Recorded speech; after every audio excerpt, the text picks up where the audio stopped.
The F-22 Raptor and the F-35 Lightning II, both built by Lockheed Martin, form the core of today's U.S. Air Force fleet.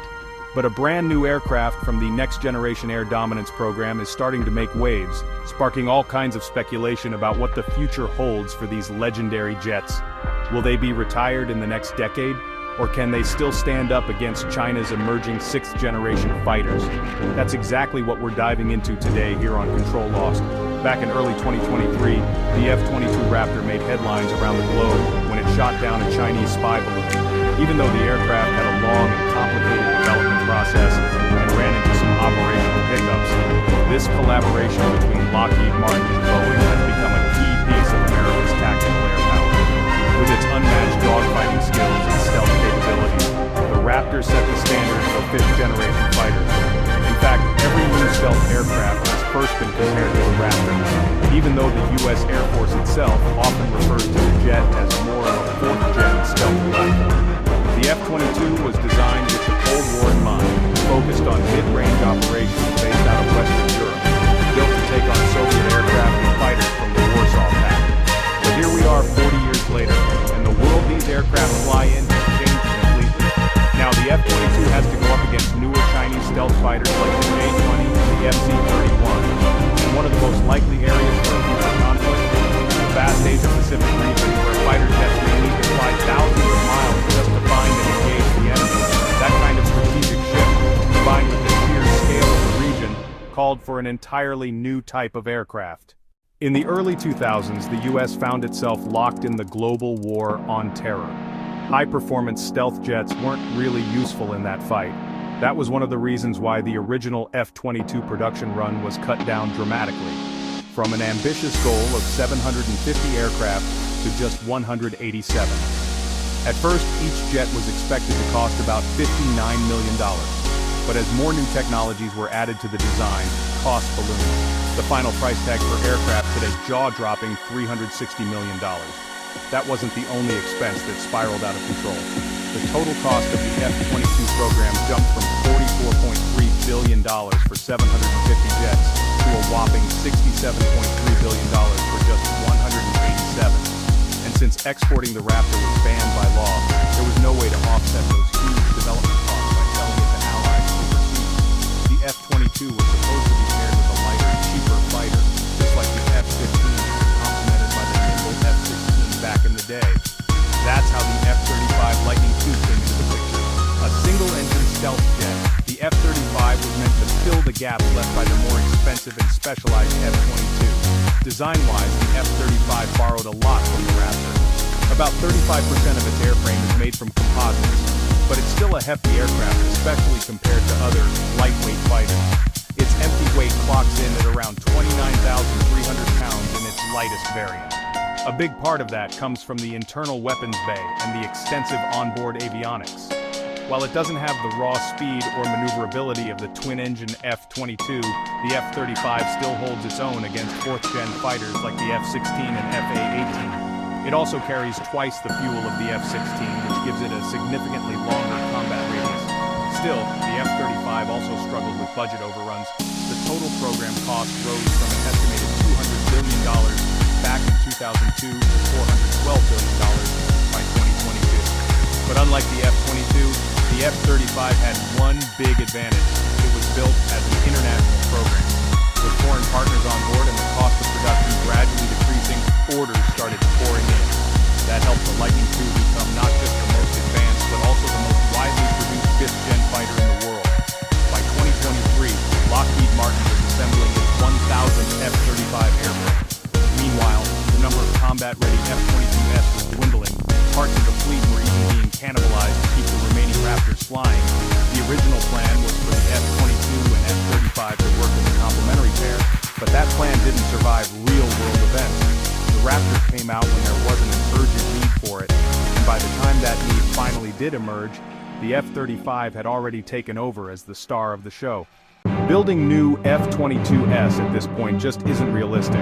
Some of the production infrastructure has already been converted for the F-35 program, but the Raptors that are still in service aren't being left behind. They're getting major upgrades, including new antennas and sensors, advanced infrared search and track systems, IRST, and a special chromic surface coating to enhance stealth performance.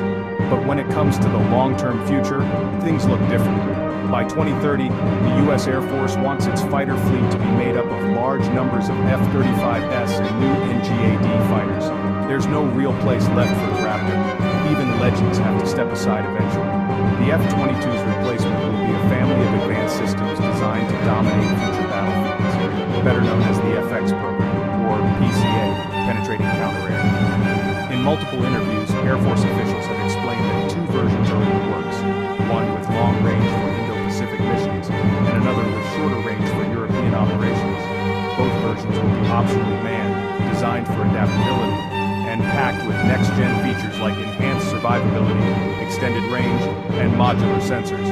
The goal is to develop a game-changing fighter with an adaptive cycle engine being built under the AETP, Adaptive Engine Transition Program. Along with that will come hypersonic weapons, combat lasers, and even larger combat radius, and top-tier stealth, down to controlling the aircraft's thermal signature. This next-gen jet won't fly alone. It'll be paired with CCAs, Collaborative Combat Aircraft, also called Loyal Wingmen. These drones, including swarming UAVs, will dramatically expand the jet's capabilities. Using AI, integrated HUDs, and advanced battlefield awareness, these drones will operate as force multipliers, helping the pilot make decisions faster and handle the chaos of air combat with less cognitive stress. Think of it like a coach guiding a player mid-game, offering insight, making calls, and spotting what the player might miss in the heat of the moment. NGAD is now one of the Air Force's top priorities. In 2022, Secretary of the Air Force Frank Kendall said that each sixth-generation fighter could cost hundreds of millions of dollars. He made that statement during a hearing with the House Armed Services Committee. Basically, the price is expected to land somewhere between the $360 million F-22 and the $80 million F-35. As far as fleet size, there's talk of building 200 NGAD jets and up to 1,000 CCA drones, roughly 2 drones for every NGAD fighter. Similar pairings are being considered for the 300 F-35s in the current U.S. inventory. Meanwhile, China isn't sitting still. After initially purchasing Russian Su-27S and Su-30S, they started reverse engineering them into homegrown versions like the Shenyang J-16. That eventually led to the creation of the J-20 stealth fighter, a fifth-gen jet that aviation buffs sometimes jokingly refer to as a less successful F-22 clone. Still, China's sixth-gen program is moving ahead fast. General Mark D. Kelly, head of Air Combat Command, believes China's goals mirror America's in a lot of ways. Rapid leaps in computing power, advanced stealth, AI-driven systems, routine software updates, and turning the aircraft into a node in a broader digital network, much like the F-35. Whether China's next-gen fighter will have combat lasers is still unknown, but we got our first look at a possible prototype in 2021, thanks to satellite images showing a diamond-shaped tailless aircraft at the Chengdu Test Airfield. A year later, at the Zhuhai Air Show, China displayed a translucent model of what might be their new fighter. It featured a flying wing design, with visible internal wiring and twin engines. No technical specs or even an official name. Then in 2023, a video released by China's Aviation Industry Corporation showed 3 twin-engine jets resembling the J-20, but with that same tailless design. Judging from Lockheed's NGAD renderings, it's clear that tailless designs that we see on new bombers are becoming the go-to layout for 6th-gen jets. It makes sense. The flying wing setup enhances stealth and efficiency, giving more lift, longer range, and better fuel economy. But there's a trade-off. Without vertical tails, maneuverability could suffer, unless designers incorporate solutions like thrust vectoring engines, split rudders, or other tricks to maintain agility. The engine itself will be a critical part of these new jets. The US AETP program is working on a power plant that will offer major boosts in performance and range. But developing and producing that engine is expected to cost at least $6 billion. Still, the fact that this is a clean sheet design, not a tweak of the existing F-35 engine, is promising. Congress is now asking if this new engine could eventually be retrofitted into the current Lightning II fleet by 2030. Over in China, their next-gen fighter could be powered by an upgraded version of the WS-15 turbofan, already tested on the J-20. Right now, the plan is for the US NGAD jets to enter service around 2030, replacing the F-22. China says its sixth-gen fighter will be ready by 2035. So now, the countdown begins. It's just a matter of time